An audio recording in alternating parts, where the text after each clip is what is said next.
Ontem acordei e o que vi não reconheci. Tudo estava diferente. Me senti como em um filme onde acontece esse tipo de coisa. Vacilei. Fechei os olhos e abri de novo. Testei. Confirmei. Era isso mesmo. Resolvi sair para saber onde estava.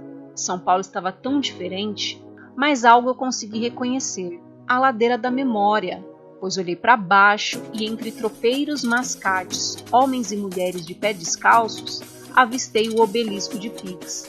Sabia então que estava no centro de São Paulo, após 1814, que foi o ano em que o obelisco ali foi colocado. Por que acordei ali, naquele momento? A cidade me parecia tão diferente do que a escola me ensinou, tão diversa, tão negra. Via todos esses corpos alimentando, construindo e vivendo a cidade de todas as formas que possa imaginar.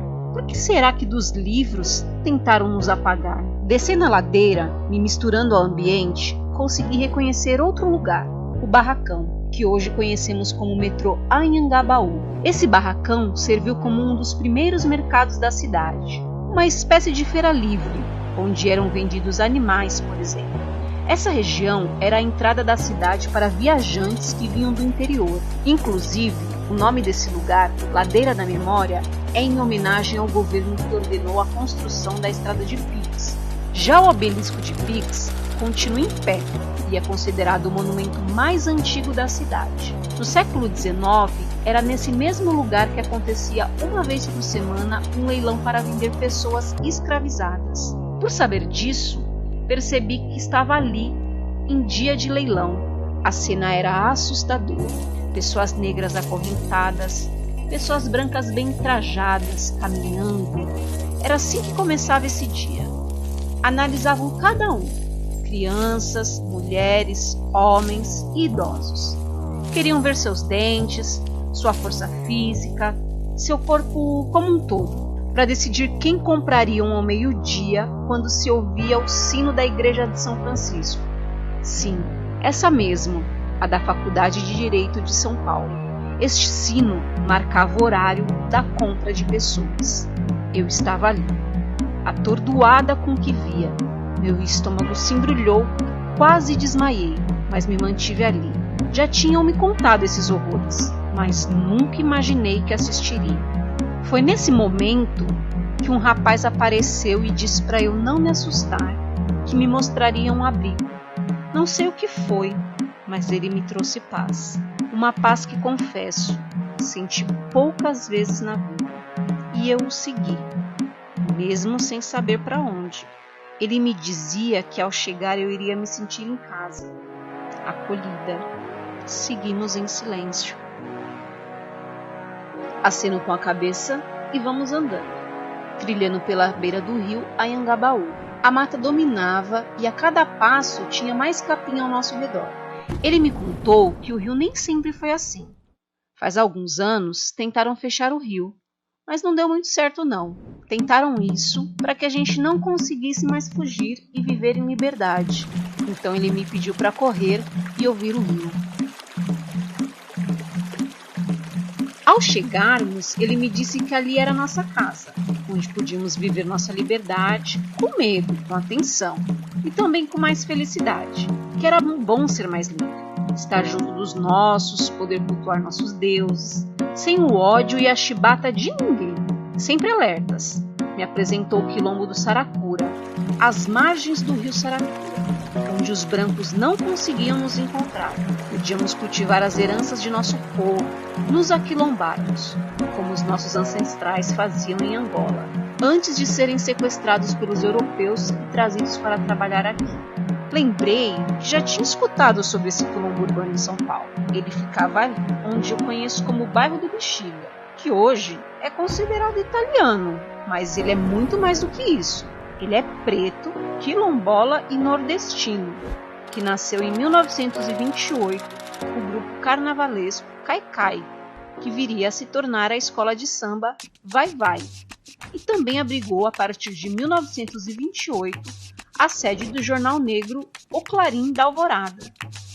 entendi porque ele estava certo que eu me sentiria em casa. Fui muito bem recebida entre meus irmãos e irmãs no Quilombo.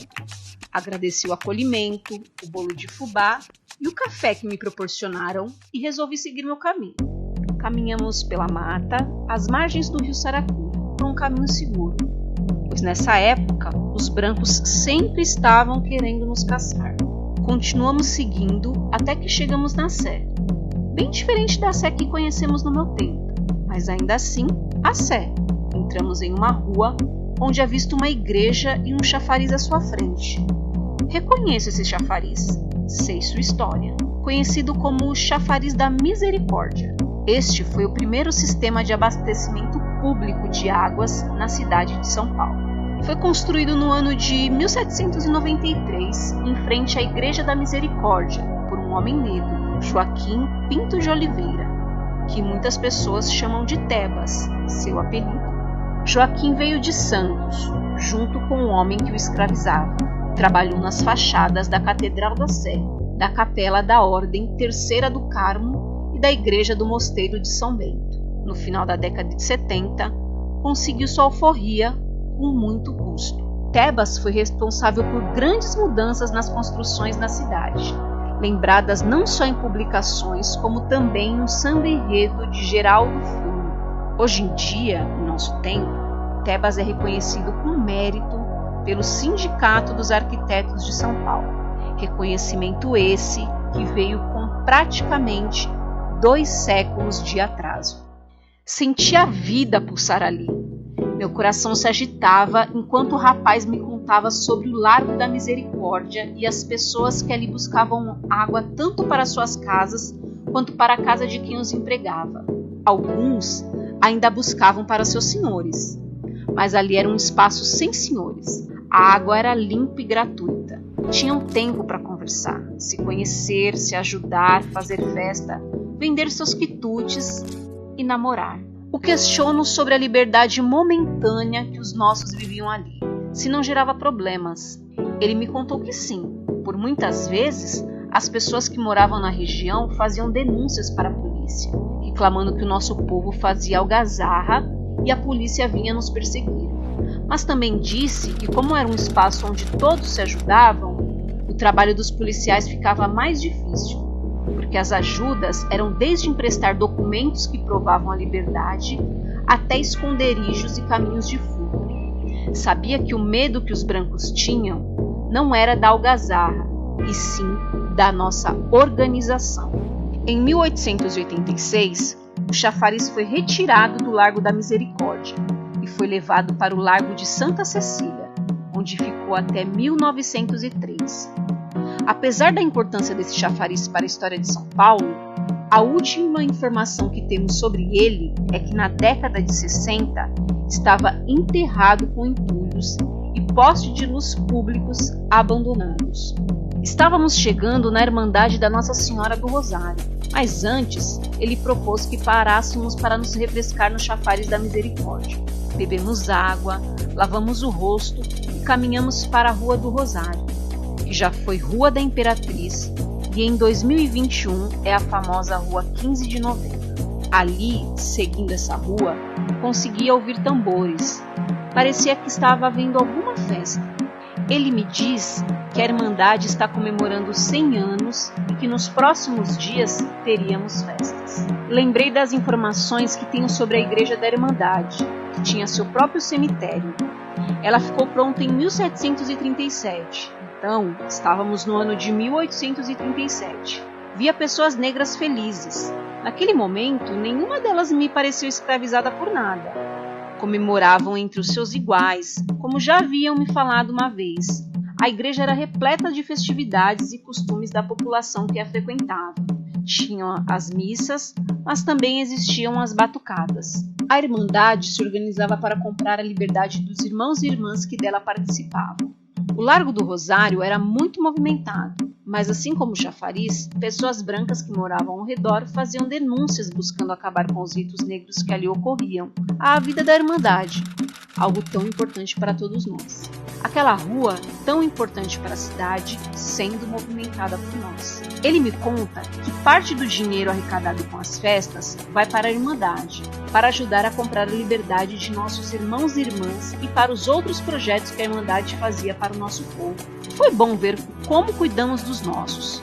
Precisamos cuidar dos nossos. Me dói saber que daqui a alguns anos, essa igreja tão bonita, feliz e bem frequentada não existirá mais. Sobre o chão que abrigava a igreja e seu cemitério, hoje temos a Bolsa de Valores de São Paulo. Em um prédio projetado por Martinico Prado, irmão de Antônio Prado, prefeito da virada do século XIX para o século XX. Expulsou a Irmandade de lá e concedeu o terreno ao seu irmão para obras de modernização da cidade, e batizaram a praça onde ficava a igreja com seu nome. Vem à minha memória a grande igreja de Nossa Senhora do Rosário, que se mudou para o Largo do Paissandu, grande, amarela, e funciona lá até os dias de hoje e ainda pertence à Irmandade de Nossa Senhora do Rosário dos Homens Pretos. Nesse momento, percebi que quase contei para ele que venho do futuro, que sei o que acontece com cada um desses pontos que visitamos. Sei que o Brasil continua sendo um dos países mais desiguais do mundo e isso é herança desse passado escravocrata. Nossa abolição foi elaborada para atender demandas exteriores, nosso povo não foi considerado no processo e teve que resistir da forma que soube. Luiz Gama, grande advogado, jornalista e poeta, já lutava por essa libertação. O país festejará o 13 de maio, mas a ressaca do dia 14 persiste até hoje. Vivemos uma falsa abolição, mas nosso povo permanece resistindo desde o sequestro atlântico, a partir de nossas tradições, culturas e atuações políticas, por meio de movimentos negros históricos e contemporâneos. Foi aí que eu acordei e vi que tinha recebido uma mensagem da minha avó. Bom dia, minha filha. Como você tá?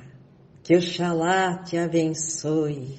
Tava aqui pensando no seu avô, sabe? Sinto muitas saudades dele. Lembrei quando chegamos nessa cidade. Era tudo mato por aqui. Ai, essa cidade, menina, come e alimenta a gente. Ai.